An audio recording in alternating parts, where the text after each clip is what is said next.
ওপারে ভারত আর এপারে বাংলাদেশ, দুধারে সবুজের বিচিত্র খেলা, পাখ পাখালির অনিন্দ সৌন্দর্যে সুশোভিত বালুময় বিস্তীর্ণ তীর জুড়ে হাজার পাখির কলতান।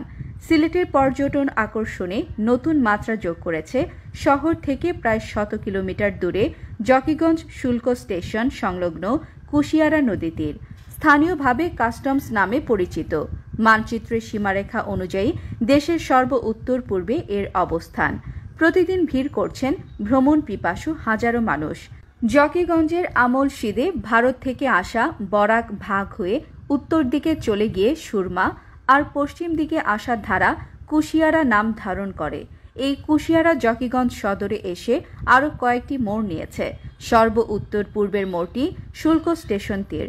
সৌন্দর্যের এক অপূর্ব লীলাভূমি এই শুল্ক স্টেশন সংলগ্ন নদী তীর। বর্ষাকালে টইটুম্বুর কুশিয়ারা যেন দুই দেশের দূরত্ব বাড়িয়ে দেয়, আর শীতকালে শুকিয়ে যখন নদী বিলীন তখন রূপ নেয় নতুন সৌন্দর্যে। ভিড় করেন হাজারো মানুষ, তাদের কেউ পর্যটক, কেউ সবান্ধব কোমল ঘাসে বসে আড্ডা দিতে অথবা বালুর চরে খেলতে। সন্ধ্যা নামলেই পাখির ডাকে মুখরিত হয়ে ওঠে চারপাশ। পাখি প্রেমীদের জন্য জায়গা বেশ আকর্ষণীয় হতে পারে। একসঙ্গে হাজার পাখির কলরব আর গাছে গাছে পাখ পাখালির উড়াউড়ি বিচিত্রতার ভিন্ন মাত্রা এনে দেয়। দুতীরে দূরত্ব যখন হাঁটু জলে তখন দুপাশে ভিড় নামে শত শত সপরিবার মানুষের, যেন ক্লান্তি ভুলে একটু নৈসর্গে অবগাহন। এই স্থানটি একবার হলেও ঘুরে যান, অনেকেই এমন কথা জানায় সে।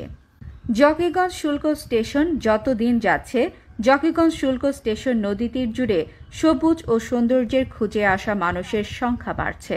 তবে শুল্ক স্টেশন সংলগ্ন কুশিয়ারা তীরের সৌন্দর্য রক্ষা ও পর্যটন আকর্ষণ বাড়াতে উদ্যোগ নেওয়া হয়েছে। বস্তুনিষ্ঠ সংবাদের খুঁজে সিলেট আই নিউজ।